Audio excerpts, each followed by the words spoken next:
ఆ దైవము తన యొక్క దాసుల హృదయాలలో దైవభీతిని జనింపజేయడానికి, పెంపొందించడానికి ఏడాదికి ఒకసారి రంజాన్ మాసాన్ని బహుకరించి దానిలో ఉపవాసాలు ఉండాలి అని చెప్పి ఆదేశాలు ఇవ్వడం జరిగింది. ఈ యొక్క ఉపవాసాల యొక్క ఉద్దేశం ఏమిటంటే దాసుని హృదయంలో తఖ్వా అంటే దైవభీతి జనింపజేయాలి అని చెప్పి ఉద్దేశంతోనే ఉపవాసాలు అల్లాహ్ తాలా ఇవ్వడం జరిగిందనమాట, విధి చేయడం జరిగింది. తఖ్వా అంటే ఏమిటంటే ఒక దాసుడు అల్లాహ్ని నమ్ముకున్న వ్యక్తి నిత్యము తనతో ఆ దైవము ఉన్నాడు, నన్ను చూస్తున్నాడు, నా యొక్క మాటల్ని వింటున్నాడు, మరియు ఎవరు చూడని చూడకపోని ప్రతి ఒక్క గడియ నన్ను గమనిస్తూనే ఉన్నాడు అని చెప్పి ఒక భావనతో జీవిస్తారే కదా, దాన్నే దైవభీతి అంటారనమాట. ఒక ఉదాహరణకి మీ ముందు ఒక ఉమర్ రజియల్లాహు తఆలా హయాలంలో జరిగినటువంటి ఒక సంఘటన గురించి చెప్పాలనుకుంటున్నాను.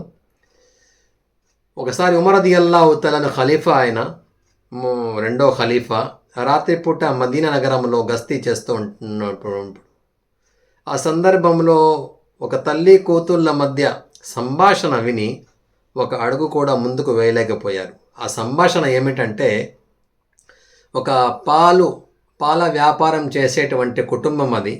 ఒక కూతురు మేకల ద్వారా పాలు తీసి తల్లితో ఈ విధంగా అన్నది, అమ్మా ఈరోజు మేకలు చాలా తక్కువగా పాలు ఇచ్చాయి, ఏమి చెయ్యాలి అంటే, అప్పుడు తల్లి అన్నది, దాంట్లో ఆలోచించవలసిన ఏం పని ఉందమ్మా, దానిలో పాలల్లో నీళ్లు కలిపి వేయి అన్నారు.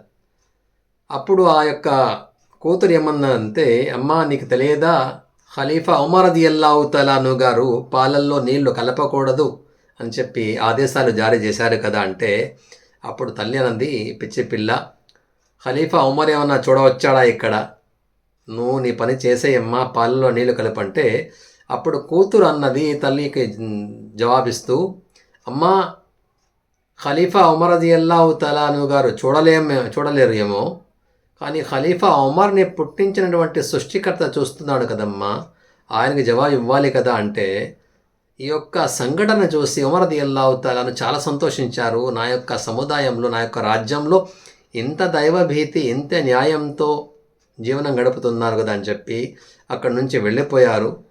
మరుసటి రోజు ఉదయాన్నే తన దర్బారుకి తల్లి కూతుర్ని పిలిపించి ఆ యొక్క అమ్మాయి యొక్క దైవభీతిని మెచ్చుకొని స్వయాన తన కుమారుడికి ఇచ్చి పెళ్లి చేయడం జరిగింది ఆ అమ్మాయితో.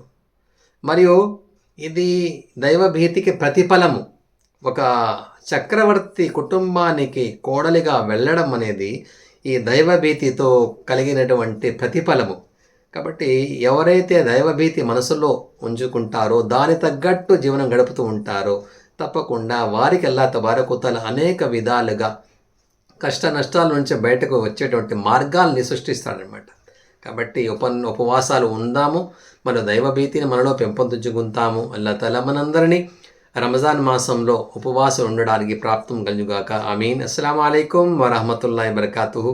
ముష్తాక్ మదనీ.